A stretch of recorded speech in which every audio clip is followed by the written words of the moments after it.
अस्सलाम वालेकुम। आज हम CCF 3.1 और उसका जो चैप्टर 6 है और पेज 6 में मटेरियल की क्वालिटी के रिलेटेड इसकी जो ट्रेसबिलिटी के मतलब डिस्कस की हुई है।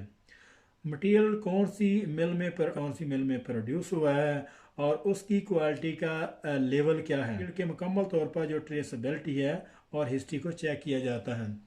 तो यहाँ पे जो है इसकी ट्रेसबिलिटी के मतलब जो कंप्लीट इंफॉर्मेशन है वो ये बात कर रहा है कि in any quality system material need to be traceability. तो मटेरियल की जो क्वालिटी के हवाले से उसकी जो कम्प्लीटली तौर पर ट्रेसेबिलिटी है, a very simple line diagram is shown below. वो मुकम्मल तौर पर नीचे जो उन्होंने स्टेप बाय स्टेप यहाँ पे समझाने की कोशिश की है।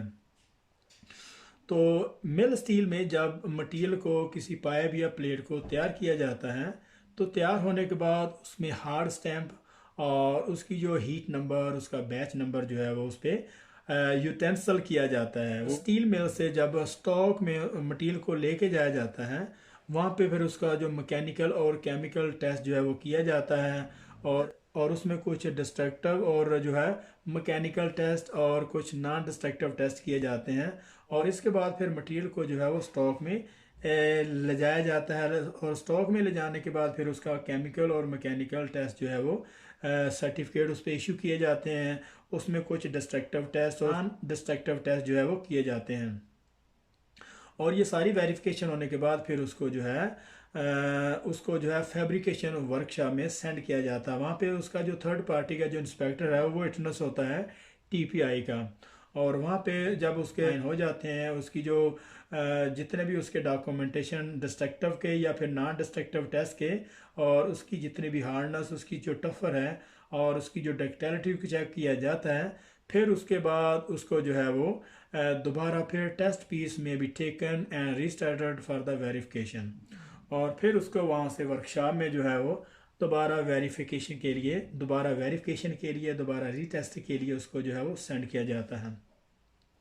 और वहाँ से फिर उसकी जो कुछ पीस हैं उसकी जो प्लेट है उसको कट किया जाता है उसको जो है वो कंपोनेंट के लिए और फिर उसकी जो final finish component with the fully lock traceability और फिर उसकी जो कंपोनेंट है जिस मकसद के लिए हमें वो पीस काटे हैं जो चीज़ बनानी होती है उस पर वो टेस्ट किए जाते हैं और यहाँ पे उसकी जो फुली तौर पर जो लॉग्ड ट्रेसेबिलिटी है वो यहाँ तक जो है वो। अस्सलाम वालेकुम। आज हम CCF 3.1 और उसका जो चैप्टर 6 है और उसका जो पेज 7 है जिसमें एक्सरसाइज के मतलब जो है वो पूरी डिस्कशन की हुई है। तो इसमें मटेरियल के मतलब भी है, इसमें जो है वो वेल्डिंग इंस्पेक्टर के मतलब और बहुत सारी इंफॉर्मेशन है जो यहाँ पे फिल करना होंगी। तो सबसे पहले हम WIS 5 सेक्शन 6 एक्सरसाइज और यहाँ से स्टार्ट करते हैं। List 3 other main area of inspection that the welding inspector must check for all material arriving at the construction site.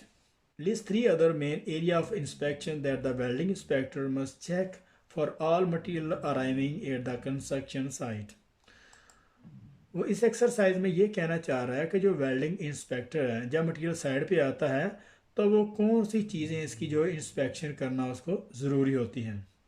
तो नंबर 1 में साइज़ है जैसे उसने जो दिया हुआ है और साइज़ के बाद कंडीशन है, यहाँ पे कंडीशन लिखेंगे और इसके बाद टाइप्स और उसकी जो स्पेसिफिकेशन है मटेरियल किस कैटेगरी का है, उसका शेड्यूल कौन सा है, उसकी थिकनेस क्या है। शेड्यूल जो है वो थिकनेस में आएगी, जितना शेड्यूल बढ़ता जाएगा उतनी उसकी थिकनेस भी इंक्रीज होती जाएगी।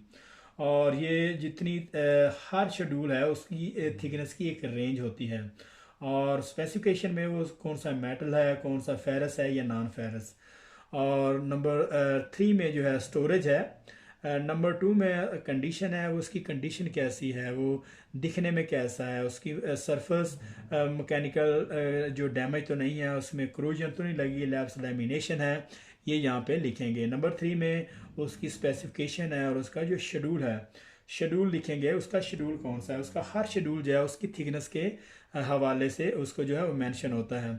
जैसे ही उसका शेड्यूल इंक्रीज़ होता जाएगा डेफिनेटली उसकी जो थिकनेस भी वैसे ही इंक्रीज़ होगी और ये उसका जो शेड्यूल डिपेंड करता है उसकी थिकनेस पे और इसकी थिकनेस की एक रेंज में शेड्यूल जो है फिक्स किया होता है। और इसी तरीके से नंबर 4 में स्टोरेज है, उसकी स्टोरेज कंडीशन को चेक करना कि अगर हम नॉन फेरस मेटल स्टोरेज किया हुआ है तो हीट किया हुआ है, कहीं ऐसा नहीं कि कार्बन स्टील और जो है स्टेनलेस स्टील को मिक्स यहाँ पे रखा हुआ है, ये चीज़ चेक करने वाली है। और इसके बाद list to other further imperfection which may be introduce into material during the stage of the primary farming. तो यहाँ पे वो कह रहा है कि मज़ीद 2 इम्परफेक्शन जो है वो यहाँ पे मेंशन करें जो during stage of the farming प्राइमरिंग से पहले वो जो देखी जा सकती हैं। उसमें एक सेग्रीगेशन बैंड है, लेमिनेशंस है, सेग्रीगेशन बैंड है, और दूसरा जो है वो उसकी जो है लैब्स हैं। तो जो लैब्स जो हैं ये विजुअल तौर पर देखे जा सकते हैं, लेकिन उसकी जो सेग्रीगेशन बैंड है, ये सेग्रीगेशन बैंड जो है नॉन डिस्ट्रक्टिव टेस्ट है, वो हम उसको अपीयर उसको नहीं देख सकते, उनके लिए जो एचिंग प्रोसेस की ज़रूरत होती है। तो इसी तरीके से नंबर 3 एक्सरसाइज है, वो कह रहा है कि list 6 further inspection point of the pipe material that should be checked by the welding inspector prior to acceptance. वो ये कह रहा है कि मज़ीद 6 ऐसे जो है वो पाइप मटेरियल में जो इंस्पेक्शन पॉइंट है वो चेक करें, जिनको वेल्डिंग इंस्पेक्टर को जो है वो चेक करना बहुत ज़रूरी होता है। तो उसमें एक नंबर उसने अवेलिटी लिखी हुई है कि पाइप का डायमीटर जो करेक्ट है, कहीं से वो बेंड तो नहीं हुआ।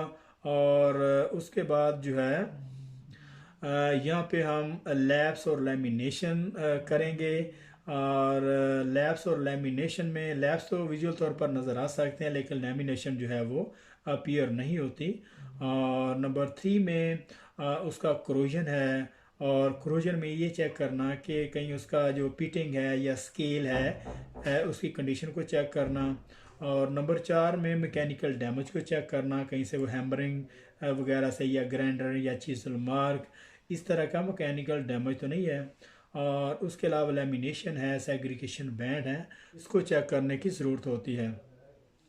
और मज़ीद जो है इसके अलावा भी उसकी जो कंडीशन है उसमें भी हाई लो है, उसकी जो क्वांटिटी है, और इसके अलावा उसकी जो स्टोरेज कंडीशन है, आइडेंटिफिकेशन है, बहुत सारी यहाँ पे इम्परफेक्शन आप मार्ज कर सकते हैं। तो यहाँ पे एक्सरसाइज का जो पॉइंट चैप्टर 6 का पेज 7 था यहाँ पे ख़त्म हो रहा है। तो मिलते हैं नेक्स्ट चैप्टर 7 में, तब तक के लिए अल्लाह हाफिज़।